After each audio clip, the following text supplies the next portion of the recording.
You've heard of Delta Force. You've heard of SEAL Team 6. But there are units inside the U.S. military that Delta Force operators don't even know exist. Their names are classified, their missions never appear in any report, their budget is hidden inside other budgets. And several of them are operating right now, today, as you watch this. Today, we're going through all of them, and by the end of this video, you'll understand why the U.S. military you see on the news is only the surface of something much larger. Before we get into the units themselves, you need to understand how military classification actually works, because most people think classified just means secret. It doesn't. There are multiple layers. A standard classified document can be accessed by anyone with the right security clearance. But above that, there are compartments, programs so restricted that even someone with top secret clearance doesn't automatically get access. They have to be specifically read in. Above those compartments, there's another tier entirely, Special Access Programs, or SAPs. And within SAPs, there's a subcategory called Waived SAPs, programs so sensitive that Congress itself has limited oversight. The Pentagon is only required to notify 8 members of Congress about their existence, not brief them in detail, not give them documents, just notify them that a program exists. In 2023, a Pentagon whistleblower testified before the U.S. Senate that some of these programs haven't been officially reported to Congress in over 30 years. Think about what that means. 30 years of operations, 30 years of funding, 30 years of personnel, with almost no oversight from the elected government of the United States. That's the world we're entering today. And once you understand how this system is built, you'll never look at the U.S. military the same way again. Unit 1. Intelligence Support Activity. The activity. Most people in special operations have heard of Delta Force. Far fewer have heard of the activity, and that's by design. The Intelligence Support Activity was created in 1980 after the catastrophic failure of Operation Eagle Claw, the Iran hostage rescue attempt that ended with 8 American soldiers dead in a desert and no hostages freed. The post-mission review identified a fatal intelligence gap. The U.S. military could plan a rescue, but it had no reliable way to confirm where the hostages actually were, what security they faced, or whether the intelligence they were operating on was accurate. The activity was built specifically to close that gap. Their job isn't to shoot. Their job is to find, so that Delta Force can shoot. They operate so deep undercover that their soldiers have lived entire years embedded in foreign cities without contact with their own command structure. They don't carry military ID. They don't wear uniforms. In many cases, they've built complete civilian identities, businesses, apartments, bank accounts, social lives, in cities they were assigned to surveil. A former operative describes the experience as living someone else's life indefinitely, with no exit date. Their existence wasn't officially confirmed until 2002. Before that, the U.S. government denied they existed entirely. They've operated under at least 8 different cover names over the decades, including Tactical Concept Activity, Field Operations Group, and several others that have never been publicly confirmed. Each name change happened after a security breach threatened to expose them. Today, they're believed to be one of the most active human intelligence collection units in the entire U.S. military, and most Americans have never heard of them. Unit 2.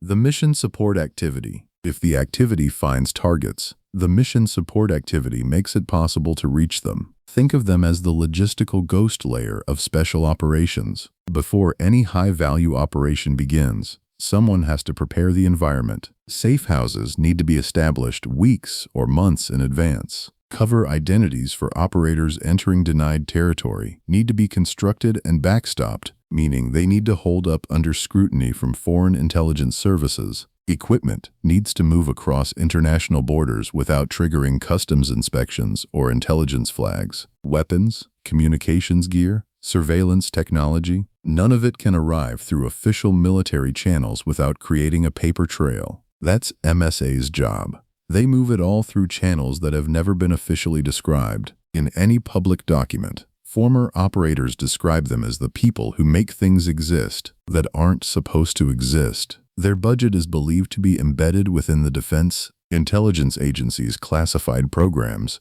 making it essentially untraceable. A Congressional Oversight staffer, speaking anonymously to ProPublica in 2019, described their funding structure as deliberately designed to avoid scrutiny. Nobody in the public record disputes that description. Unit 3. Gray Fox. During the early 2000s, a unit emerged inside Delta Force itself, a smaller, more secretive element known informally as Gray Fox. Its operators weren't just elite soldiers. They were trained as intelligence officers, linguists, and long-term undercover assets. They could pass as locals in the Middle East, Central Asia, and Eastern Europe. They didn't look like soldiers. They didn't act like soldiers. Many had been surgically removed from any accessible military record to give them full deniability, meaning if they were captured, there was no official trail connecting them to the U.S. government. The Pentagon denied their existence publicly until a Washington Post investigation in 2003 forced a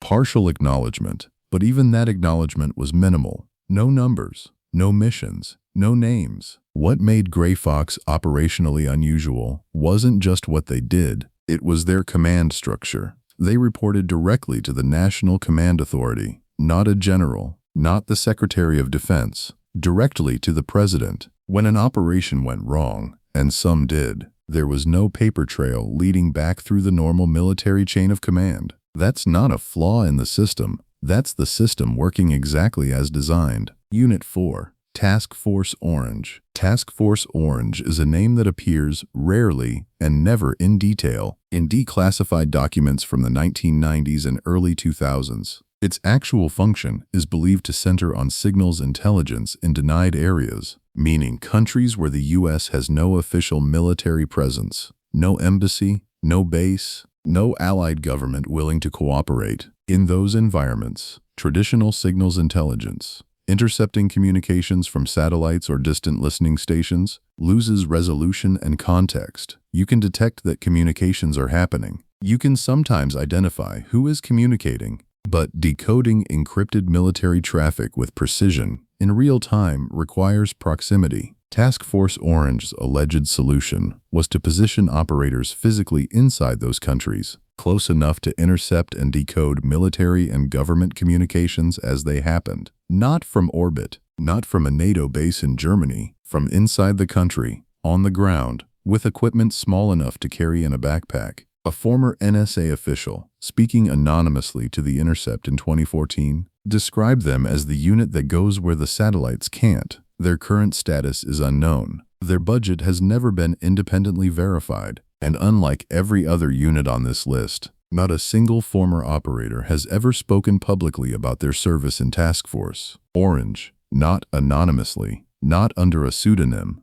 not decades later in retirement. That silence is unusual even by the standards of this world. Unit 5. The Special Collection Service. This one is different because it's not purely military. The Special Collection Service is a joint program run by the CIA and the NSA, created in the 1970s. Its mission is physical access, placing surveillance devices in locations that can't be reached through electronic means alone. Foreign embassies, government command centers, military communications facilities in allied and adversarial countries alike. They don't hack in the conventional sense. They go in person. SCS operators have entered foreign government facilities, sometimes under diplomatic cover, sometimes entirely without it, to physically install listening equipment at the source. A German parliamentary investigation in 2014 found credible evidence that the SCS had been running active operations inside Germany, targeting senior Allied government officials for years. When confronted directly, the U.S. government's official response was no comment. That's always the response. What makes the SCS significant here is what it reveals about the broader architecture. Some of the most consequential intelligence operations the U.S. runs aren't cleanly military, aren't cleanly civilian, and aren't fully accountable to either chain of command. They exist in the institutional gap, and that gap is precisely what makes oversight so difficult. Unit 6. The Unnamed Unit. Now, the one that changes everything. Everything we've covered so far has, at some point, been confirmed in some form. A record surfaced.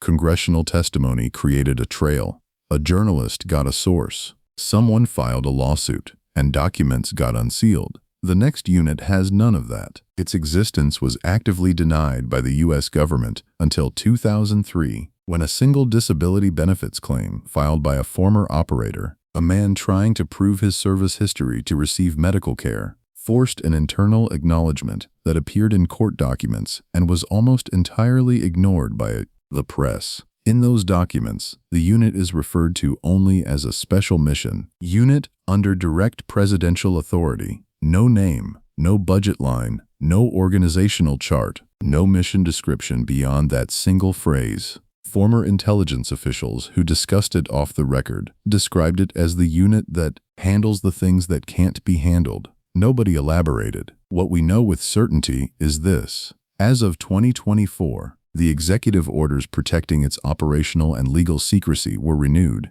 It is active, it is funded, and the fact that you've almost certainly never encountered it, even in this conversation about secret units, is not an accident. That invisibility is the mission itself. Here's what I want you to take away from this. The units you just heard about are not history. They're not Cold War relics in a museum. The activity is running operations right now. The Special Collection Service is active in cities you visited. Task Force Orange is in countries you won't find on any U.S. military deployment map. The legal protections for the unnamed unit were renewed by executive order in 2024. These programs exist in a world that runs parallel to the one most people see. Fully funded, fully staffed, operating in real time, and almost entirely invisible. The U.S. military you see on the news, the press conferences, the congressional hearings, the official budgets, is one layer. What we covered today is another layer entirely, and there may be layers below that we don't know exist yet. Which brings me to the question I want to leave you with,